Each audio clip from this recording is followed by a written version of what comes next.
একটা কন্যা যখন আসে পৃথিবীতে, ইসলাম বলে ওই ঘরটা বরকতময়।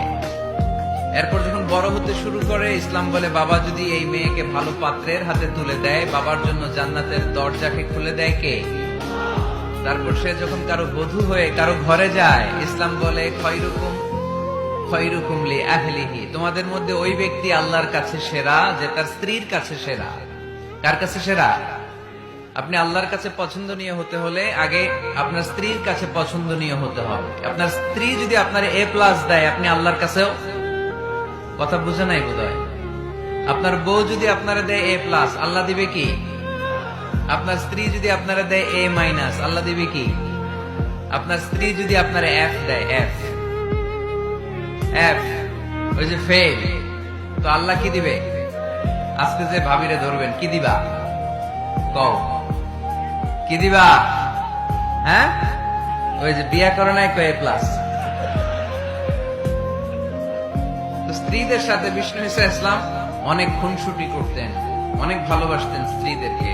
আম্মাজান খাদিজাতুল কুবরা আত-তাহেরা রাদিয়াল্লাহু তাআলা আনহাকে বিষ্ণু ঈসা ইসলাম এত ভালোবাসতেন, তিনি বলতেন রুজিকতু হুব্বাহা, আমি খাদিজার ভালোবাসাকে আল্লাহর পক্ষ থেকে রিজিক হিসেবে পেয়েছি। খাদিজাতুল কুবরা আত-তাহেরা রাদিয়াল্লাহু তাআলা আনহার ইন্তেকালের পরে উনি খাদিজাতুল কুবরা আত-তাহেরা রাদিয়াল্লাহু তাআলা আনহার বান্ধবীদের বাড়িতে কুরবানির গোশত হাদিয়া পাঠাতেন। আম্মাজান আয়েশার সামনে যখন তিনি বলতেন যে খাদিজা এমন ছিল, এমন ছিল, এমন ছিল, আম্মাজান আয়েশা রাদিয়াল্লাহু তাআলা আনহা রেগে যেতেন, বলতেন আমরা কত সুন্দরী, আমাদের কথা কন না কেন? ওই যে কত আগে আপনার প্রথম স্ত্রী, শুধু তার কথা বলেন কেন? বিষ্ণু বলতেন খাদিজা আমার দুঃখের দিনের সঙ্গিনী, তোমরা আমার সুখের দিনের সঙ্গিনী। সুবহানাল্লাহ। একটা নারীকে আল্লাহ তাআলা আরশের উপর থেকে সালাম জানিয়েছেন, ওই নারীটার নাম হচ্ছে খাদিজা।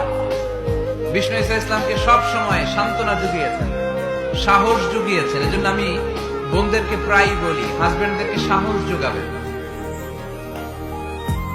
স্বয়ং আল্লাহ তাআলা সাইয়েদনা জিবরাইল মারফত জানিয়ে দিলেন, ও নবী বাশশিরু খাদিজাতা বাইতান ফিল জান্নাহ, আপনি আপনার স্ত্রী খাদিজাকে এমন একটা জান্নাতের ঘরের সুসংবাদ দেন যেটা মণি, মুক্তা, ডায়মন্ড, সাফায়ার স্টোন দিয়ে তৈরি, যে জান্নাতের ভেতরে কোনো আওয়াজ নাই, নয়েজ নাই, চিৎকার নাই, হই হুল্লোড় নাই। সুবহানাল্লাহ পড়েন। এর কারণ সাইয়েদনা খাদিজাতুল কুবরা রাদিয়াল্লাহু তাআলা আনহা বিশ্বনবীর জন্য ওনার ঘরটাকে এরকম ঠান্ডা পরিবেশের